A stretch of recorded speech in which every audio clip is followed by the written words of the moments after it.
안녕하세요. 정신분석의 뜰입니다. 오늘도 우리 같이 페어밴 공부해 보겠는데요. 페어밴의 성격 발달 이론 6장입니다. 6장 공부해 보겠는데, 자, 우리 5장에서는 리비도 발달 이론에 대해서 살펴봤습니다. 그다음 이 발달 이론을 중심으로 우리의 성격이 어떻게 형성되어져 나가는지 그거에 대해서 우리가 한번 살펴보도록 하겠습니다. 자, 페어밴은 항상 프로이드 이론을 앞세우면서 그 이론을 반박하고 그런 다음 자신의 이론을 전개해 나가지요. 오늘도 마찬가지입니다. 먼저 프로이드 이론이 나옵니다. 자, 프로이드는 성격 발달 이론을 어떻게 설명했습니까? 이드, 원본능과 자아와 초자 요 세 가지 관계를 가지고 우리의 성격이 만들어진다고 설명을 했지요. 자, 리비도가 쾌락을 추구하집니다. 우리 원본능에서 막 리비도가 올라와서 쾌락 추구, 쾌락 만족을 위해서 막 가는데 이게 내 맘대로 안 되지 않습니까? 초자가 딱 있어서 현실 원리가 있지 않습니까? 냉혹한 사회, 그 삶의 현실을 이 아이들이 경험하면서 부딪히지 않습니까? 그러면서 초자를 받아들여야 되는 거거든요. 요 사이에서 초자의 요구와 내 맘대로 하고 싶은 이두의 욕구, 요 사이에서 자아가 갈등을 중재하면서 성격이 만들어진다고 우리 프로이드는 얘기하는 거 너무나 기본적인 거지 않습니까? 자, 쉬운 예로 지금 내 맘대로 하고 싶은 욕구가 너무나 강한데 지금 엄마의 얘기, 아빠의 얘기 하지마 이렇게 얘기하면 아이가 어떻습니까? 그 엄마 아빠 말을 너무 잘 들어요. 그래서 내 욕구를 억압해버립니다. 그러면 이 아이는 착한 아이로 클 수 있습니다. 도덕적이고 사회에 잘 순응하는 아이로 정말 말 잘 듣는 아이로 크지만 사실은 그 아이는 자기 내부 자신의 욕구와 욕망을 많이 죽인 상태로 크지요. 그래서 나중에 이게 너무 힘없고 무기력한 아이가 될 수가 있는 위험도가 조금 있습니다. 다는 그렇지는 않지만 마찬가지로 또 어떻습니까? 엄마 아빠 얘기는 안 들어요. 내 욕구와 내 욕망이 이 충동이 더 커요. 그래서 내 만족을 위해서 막 나가는 겁니다. 금지를 깨트리고 막 나가요. 내 멋대로 합니다. 자, 요런 아이들 유치원에 적응 못하지요. 그 다음에 학교에 적응 못하지요. 부적응화 되기가 쉽거든요. 그래서 우리 치료실에 많이 옵니다. 미우면 그냥 주먹질 해버리거든요. 때려버리거든요. 공격성 막 발현해버리거든요. 그렇게 해서 문제가 돼서 우리 치료실로 많이 들어오는 아이들이 있습니다. 자, 요런 거 너무 초자에 복종하느냐 아니면 내 이드의 욕망에 복종하느냐 요 사이에서 어디에 강조점이 두느냐에 따라서 내 성격의 모양들이 만들어지기 시작하지요. 요렇게 설명한 게 바로 우리 프로이드입니다. 근데 이 초자라는 것도 바로 내적 대상이거든요. 엄마 아빠의 좋은 면을 내 안에 갖고 들어와서 그 내적 대상의 소리를 듣는 거거든요. 자, 요렇게 해서 우리의 성격이 만들어진다고 이렇게 우리 프로이드가 얘기를 했고요. 그 다음에 두 번째 멜라니 클라인입니다. 우리 대상관계함에 있어서 멜라니 클라인 굉장히 중요하신 분이죠. 자, 멜라니 클라인은 성격 발달에서 내적 대상의 역량에 대해서 프로이드보다는 더 많이 중요성을 부여했습니다. 프로이드도 우리 초자아는 바로 내적 대상이죠. 근데 그거보다 좀 더 많이 내적 대상의 영향력에 대해서 좀 더 많이 부여한 사람이 이분입니다. 자, 이 분도 초자의 개념도 말씀했지만 자, 근데 이분이 말씀한 거는 내사된 여러 대상들, 우리 마음 안에 들어온 여러 가지 대상들이 있다는 겁니다. 이 대상은 바로 리비도적인 욕구가 충족이 되어지면 좋은 대상 들어오죠. 내 마음 안에 좋은 대상의 이미지가 만들어집니다. 그 다음에 리비도적인 욕구가 좌절되면 나쁜 대상의 이미지도 또 만들어지죠. 그리고 또 나에게 호의적인 대상, 그 다음에 나를 죽이려는 박해적인 대상의 환상 이미지, 이런 것들이 내 마음 안에 존재한다고 얘기를 합니다. 그러니까 단 하나의 내적 대상만이 아니라 여러 가지로 나눠져 있죠. 그러니까 당연히 역동이 펼쳐지겠죠. 자, 이 다양한 대상들은 구강 함입 환상의 결과로 이렇게 만들어지는 겁니다. 구강기에 막 들어오면서 함입하면서 내 이미지, 내적인 대상 이미지가 만들어지는 거거든요. 자, 이런데 이 클라인은 이 환상이 심리 내적 구조로서의 어떻게 내적 대상을 형성하는지에 관해서는 만족스럽게 설명을 못했습니다. 이 부분에 대해서는 페어밴이 했습니다. 페어밴은 심리 내적 구조 안에 내적 대상이 존재한다고 이렇게 설명을 했거든요. 그러니까 클라인은 어떻게 하냐면 내적 대상 개념과 그것들이 어떻게 내사가 되어지고 어떻게 투사된다는 이런 개념들을 굉장히 많이 발달시켰거든요. 그러면서 우리 아이들의 정신적인 삶, 성격이 만들어진다고 이렇게 얘기를 하고 있습니다. 그러니까 좋은 대상은 내 안에 내사를 해야 되겠죠. 나쁜 대상은 어떻습니까? 투사해서 던져내버려야 되겠죠. 이런 것들이 수만 번 반복하면서 좋은 대상의 경험이 많으면 성격이 온화하고 아주 정서적으로 안정된 성품으로 크겠죠. 근데 나쁜 대상, 나를 학대하고 나를 이렇게 박해하는 대상, 이 나쁜 대상의 이미지가 계속 내 안에 내사되어져 있고 투사로 가득 차 있다, 내 안에 가득 차 있다고 하면 그 사람은 정서적으로 굉장히 불안하겠죠. 그리고 이걸 더 자꾸 투사하게 되면 내적인 대상을 자꾸 나쁜 대상을 투사하게 되면 관계가 복잡하고 힘들어지지 않습니까? 자, 요런 내사된 대상들이 이렇게 투사되고 내사되면서 내적인 대상들이 투사되고 내사되면서 이런 관계 속에서 내 성격이 만들어진다고 설명하신 분이 멜라니 클라인입니다. 자, 멜라니 클라인의 이 이론을 좀 더 섬세하게 확장되어서 설명하신 분이 바로 페어벤이거든요. 자, 이제 본격적으로 페어벤의 이론을 한번 살펴보도록 하겠습니다. 자, 페어벤은 성감대에 의존한 리비도 발달 이론 대신 이건 프로이디안들이 주구장한 겁니다.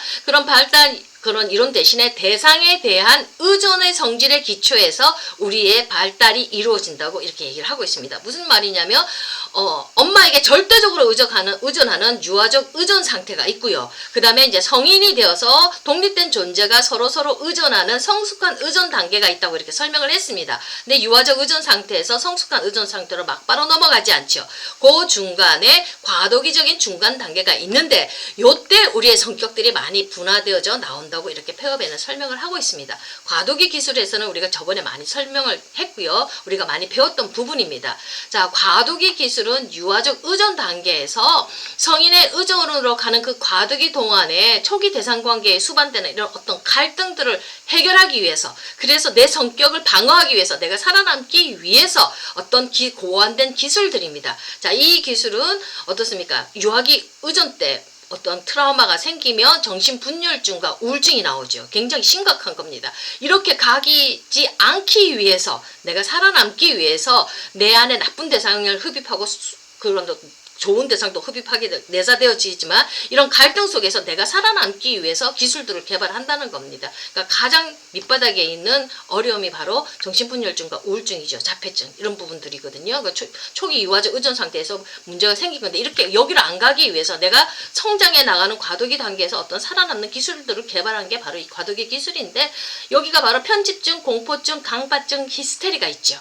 자, 요거 잠깐 설명하고 넘어가면 자, 강박증은 수용된 대상, 내 안에 수용된 대상, 그거는 어떻습니까? 내재화시키죠. 좋은 대상은 내 안에 내재화시킨다는 얘기입니다. 그 다음에 거절된 대상, 나쁜 대상은 그것도 내 안에 내재화시켜요. 그러니까 강박증인 사람은 수용된 대상, 좋은 대상, 그 다음에 거절된 나쁜 대상 전부 다 내 안에 다 갖다 놓습니다. 그러니까 내 마음이 전쟁터죠.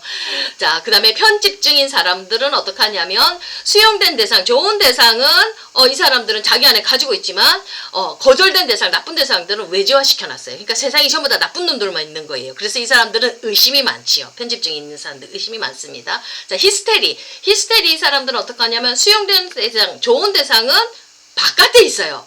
그리고 거절된 대상, 나쁜 대상은 내 마음 안에 있어요. 그러니까 어떻습니까? 이 사람들은 내 마음을 허전하고 세상의 바깥이 너무나 좋아요. 그래서 세상 사람들 쫓아가기에 바쁜 사람들이 히스테리인 성격 구조를 가진 사람들입니다. 자, 우리 공포증, 이 공포증 많이 있죠. 우리 동물 공포증도 있고 좀 더 심하면 공황장애 같은 거, 이런 공포에 터널 공포증 이런 것들, 공포증 가진 사람들 보면 수용된 대상, 좋은 대상도 바깥에 있고요. 그 다음에 거절된 대상, 나쁜 대상들도 지금 다 바깥에 있습니다. 강박증하고 정반대죠. 그러니까 좋은 대상이든 나쁜 대상이든 전부 다 바깥에 외재화 다 있고 자기 자신 안에는 지금 텅 비어 있는 사람들.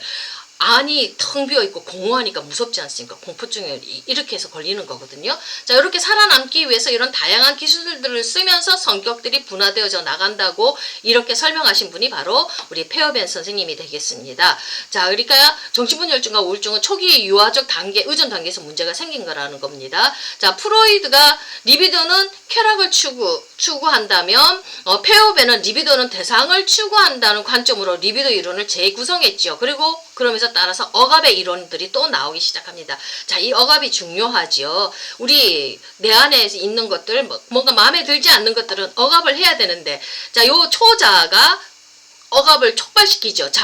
프로이드 이론에 의하면 초자가 그 원본능들, 내 맘대로 하고 싶은 리비도 욕구들을 억압해라 이렇게 해가지고 자아가 억압을 한다고 이렇게 얘기를 말한다면, 프로이드가 말하는 이 억압의 기능은 바로 페어벤에 있어서는 2차적 억압을 얘기하는 겁니다. 바로 내적 파괴자가 리비도적 자아와 흥분시킨 대상을 향하는 그거를 억압하는 거를 바로 이 2차적 억압이라고 그러죠. 이 2차적 억압에서 바로 이게 프로이드가 말한 억압의 현상하고 같은 것들이 나온다고 이렇게 조금 다른 억압의 개념을 설명을 하거든요. 그러니까 어찌됐든지 페어벤에게 있어서는 성격은 먼저 최초로 좋은 대상이 들어오면 나쁜 대상을 감당하기 어려워서 분열시키죠.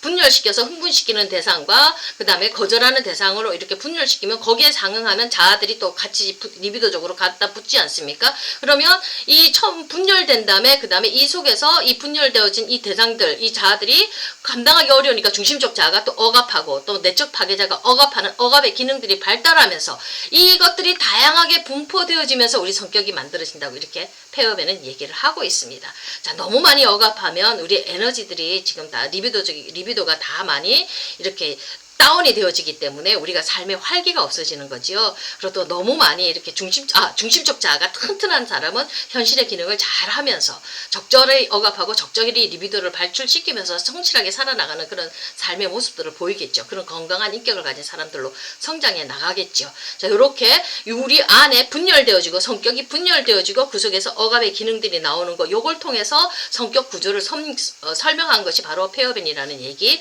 그 다음에 중간 단계에서 여러 가지 성격들이 나오기 시작한다는 거, 이런 거 내재화된 대상의 역할을 따라서 우리의 성격이 만들어진다는 것은 우리 페어벤이 그렇게 설명을 했고요.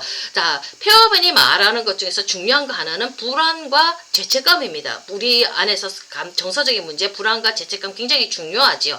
자, 페어벤은 우리의 불안은 언제 나오기 시작하냐면 유아기 때의 의존에서, 이 전적인 의존이죠. 자, 이때는 1차적 동일치를 사용합니다. 이때에서 대상으로부터 이제 분리되어지죠. 1차적 의존 단계에서. 유아기 때 의존해서 이제 서서히 엄마가 분리되어서 나와서 아이가 독립된 존재로 서야 되죠. 요때, 분리되어질 요때가 아이에게 있어서 원천의 불안의 원천이라고 이렇게 설명을 하고 있습니다. 엄마가 분화되어서 나올 때. 절대적 의존 의 상태에서, 전적인 의존 상태에서 엄마하고 떨어져서 나와야 되기 때문에 요때 불안이 나온다고 우리 페어벤이 얘기를 하고 있습니다. 자, 죄책감입니다. 죄책감. 우리의 삶을 괴롭히는 건 바로 이 죄책감의 역동이거든요. 프로이드는 억압이 죄책감을 일으킨다고 봤습니다. 반면에 페어벤은 자아가 좋은 것으로 간주되는 그런 내적 대상으로서의 초자아가 갖는 관계, 그리고 나쁜 것으로 간주되는 다른 내적 대상들과의 관계 사이의 갈등으로 인해서 그 속에서 긴장이 나오지 않습니까? 이 긴장 때문에 죄책감이 올라온다고 이렇게 얘기를 하고 있습니다. 따라서 죄책감은 나쁜 대상들과의 관계에 대한 방어로 본다고 이렇게 얘기를 하고 있습니다. 자, 아이들이 자신에게 또 나쁜 것으로 나타나는 대상을 함입하는 이유는 나쁜 대상 함입하지 않으면 되지 않습니까? 문제가 없을 텐데 이걸 왜 나쁜 것을 함입하냐면 나쁜 대상을 내 안에 들여서 통제할 목적도 있지만 그 대상에 대한 리비도적 욕구를 경험했기 때문입니다. 그래서 치료에서 저항이 나타나고 문제가 발생하는 거거든요. 자, 이런 나쁜 대상과 좋은 대상과의 이런 관계 갈등 때문에 우리 속에서 죄책감의 문제, 그것들을 보호하기 위해서 죄책감의 문제가 생긴다고 이렇게 페어벤은 보고 있습니다. 자, 오늘은 여기까지 하겠습니다. 감사합니다.